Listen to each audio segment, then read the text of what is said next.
Dear friends, welcome to my career my future the team of expert counsellors. देखिए, आपका NEET का exam 7 मई 2023 decide हो चुका। अब बात करते हैं एग्जामिनेशन हॉल को लेकर के। एग्जामिनेशन हॉल से जुड़ी हुई जो ये बातें, इंपॉर्टेंट बातें, वो क्या क्या हैं।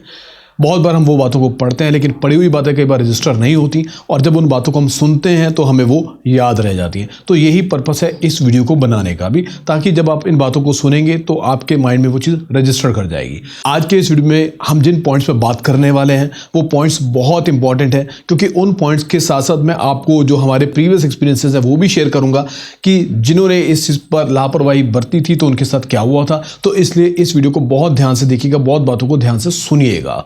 हम बात करेंगे वीडियो में ड्रेस कोड को लेकर, बार्ड आइटम्स को लेकर, टाइमिंग को लेकर, और खास तौर पे आपको डॉक्यूमेंट्स क्या क्या लेके जाने इसके ऊपर हम बात करेंगे। आइए सबसे पहले बात करते हैं टाइमिंग्स को लेकर।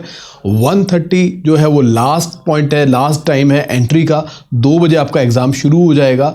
एक चीज़ आप याद रखिएगा, जो हमारा पुराना एक्सपीरियंस है मैं आपसे शेयर कर रहा हूँ। बहुत बार हम लोग खुद वहाँ पर एग्जामिनेशन सेंटर्स पे मौजूद रहते हैं। सो 1:30 के बाद 1:40 हो गया, 1:35 हो गया, एक बार जब गेट क्लोज हो गया, आप बड़ी से बड़ी वीआईपी की सिफारिश भी लेकर आएंगे तो गेट दोबारा ओपन नहीं होगा। सो इसलिए आप चीज़ को ध्यान रखिएगा, 1:30 पर आपको एंटर करना है। उससे पहले आप वहाँ पर 1 घंटे का, 1.5 घंटे का मार्जिन लेके चलिए। अगर वहाँ पर आपको 1 घंटा इंतजार भी करना पड़े सो कोई बुरी बात नहीं है उसके अंदर, मगर आप टाइमली पहुँच जाएंगे, कोई आपको टेंशन नहीं होगी। हमने बहुत बार पेरेंट्स को दरवाजे खटखटाते हुए देखा, नॉक करते हुए देखा, बच्चों को रोते हुए देखा था जो लेट हो गए थे लेकिन दरवाज़ा ओपन नहीं हुआ था। सो इस चीज़ को आपने ध्यान रखना है। आइए अब बात करते हैं ड्रेस कोड को लेकर। देखिए, ड्रेस कोड को भी समझ लीजिए। मैं ड्रेस कोड के साथ भी प्रैक्टिकल एक्सपीरियंस शेयर करूंगा कि क्या नुकसान हुआ था बच्चों को जिन्होंने लापरवाही बरती थी ड्रेस कोड के अंदर। ड्रेस कोड के अंदर आपको सिंपल ट्राई कीजिए कि टी शर्ट्स और ट्राउजर्स आप पहन के चले जाएं। सिंपल, ये आपके लिए ज़्यादा बेटर रहेगा। और चाहे वो मेल्स हो चाहे फीमेल्स हो, अगर फीमेल्स को सूट्स पहने हैं तो वो हाफ स्लीव वाले सूट भी पहन के जा सकते हैं। ये आपके लिए फ़ायदेमंद रहेंगी चीज़ें। और शूज़ की बात करें तो शूज़ के अंदर आपको स्लीपर या लो हील वाले जो चप्पल्स या सैंडल्स होते हैं वो आपको अलाउड है। शूज़ या लॉन्ग शूज़ ये आपको अलाउड नहीं है। इसमें अब आपका फ़ायदा, मैं आपको बताता हूँ कि नुकसान क्या हुआ था। अगर किसी भी बात पर इन्विजिलेटर को कोई ज़रा सा भी डाउट होता है और वो आपके स्लीपर्स उतरवाने के लिए या शूज़ उतारने के लिए बोलता है, क्योंकि चाहे आपके पास कुछ भी ना निकले, लेकिन शूज़ उतारने में और शूज़ को दोबारा पहनने में जो टाइम आप वेस्ट करेंगे वो आपके लिए बहुत कीमती होगा। लेकिन इन्विजिलेटर की ये जिम्मेदारी होती है तो वो अपनी जिम्मेदारी पूरी करेगा, नुकसान आपका होगा। सो इसलिए इस बात को आप ध्यान में रखिएगा। अब बात करते हैं बार्ड आइटम को लेकर कि क्या क्या चीज़ें अलाउड नहीं है।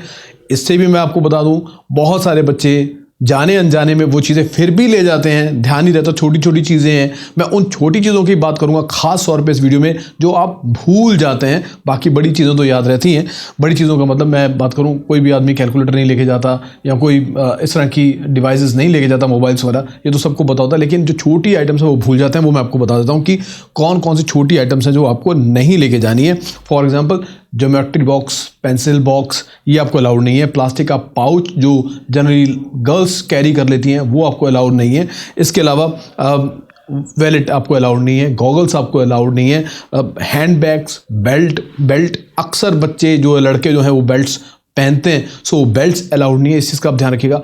गर्मी का मौसम होगा तो कुछ लोग कैप पहन लेते हैं, लेकिन कैप भी अलाउड नहीं है। सो ये छोटी छोटी चीज़ें जो भूल जाते हैं उनके बारे में आपको मैं बता रहा हूँ। किसी भी तरह की घड़ी, नॉट ओनली कि आपकी कोई इलेक्ट्रॉनिक डिवाइस या आपकी जो लेटेस्ट वॉचेस चल रही हैं वो, ये नॉर्मल वॉच जो है वो भी आपको अलाउड नहीं की जाएगी। ब्रेसलेट बड़े कॉमन सी चीज़ है, कोई लोग कड़ा पहन लेते हैं या कोई लोग ब्रेसलेट पहना होता है उन लोगों ने और वो उसको पहन के चले जाते हैं, वो वहाँ पर अलाउड नहीं होगा। वो आपको वहाँ पर बाहर उतारने के लिए बोला जाएगा। और सबसे बड़ी जिम्मेदारी कि बाहर रखने का कोई प्रोविज़न नहीं है। ऐसे में आपकी वो जो कीमती चीज़ें वो गुम भी हो सकती हैं। कोई भी ऑर्नामेंट, कोई भी मेटालिक आइटम आपको अलाउ नहीं की जाएगी। तो ये छोटी चीज़ों को ध्यान रखिएगा, बड़ी चीज़ों की जानकारी आपको अक्सर रहती है। अब बात करेंगे सबसे इंपॉर्टेंट पॉइंट की कि डॉक्यूमेंट्स आपको कौन कौन से कैरी करना है। सबसे पहले तो आपको जो नीट का एडमिट कार्ड है वो आपके पास होना चाहिए, और उसके ऊपर आपकी जो पासपोर्ट साइज जो फोटोग्राफ है वो लगी होनी चाहिए। ये आपके पास होना चाहिए। ये आपने वही एडमिट कार्ड है जो आपने डाउनलोड करना है नीट की एनटीए की वेबसाइट से। सेकेंड चीज़, आपके पास पासपोर्ट साइज़ फ़ोटोग्राफ होनी चाहिए। ये पासपोर्ट साइज़ फ़ोटोग्राफ आपकी अटेंडेंस शीट पे लगेगी। ये सेम फ़ोटोग्राफ होनी चाहिए जो आपने नीट के एप्लीकेशन फॉर्म में लगाई थी। उसके अलावा आपके पास पोस्ट कार्ड साइज़ फ़ोटोग्राफ होगी। जो पोस्ट कार्ड साइज़ जो फ़ोटोग्राफ 4x6 की जो आपने निकाली होगी, ऑलरेडी आपके पास इंस्ट्रक्शन में था, वो आपने निकाल ली होगी। जो आप परफॉर्मा डाउनलोड करेंगे एडमिट कार्ड के साथ, वहाँ पर वो पोस्ट कार्ड साइज की फोटोग्राफ फिक्स करनी होगी और जब आप एग्जामिनेशन हॉल में जाएंगे वो वहाँ पर जाकर आपको इन्विजिलेटर को आपको देनी पड़ेगी। इसके अलावा आपके पास कोई भी आईडी कार्ड जो आपका हो, चाहे वो वोटर आईडी कार्ड हो, आपका आधार कार्ड हो, पासपोर्ट हो, ड्राइविंग लाइसेंस हो, राशन कार्ड हो, सो ऐसे में कोई भी एक आपके पास होना चाहिए। अपना आइडेंटिटी प्रूफ आपके पास होना इंपॉर्टेंट है, कंपलसरी आपके पास होना चाहिए।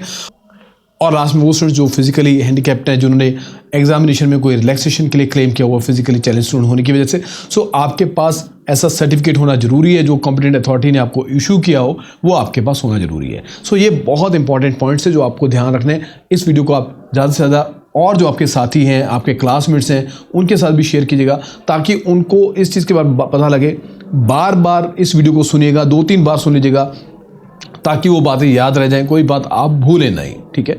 सो इससे जुड़ी और भी इन्फॉर्मेशन जो नीट से रिलेटेड होगी आएगी, हम आपसे शेयर करेंगे। आप चैनल को सब्सक्राइब करना मत भूलिएगा। Thank you very much for watching this video. Stay connected.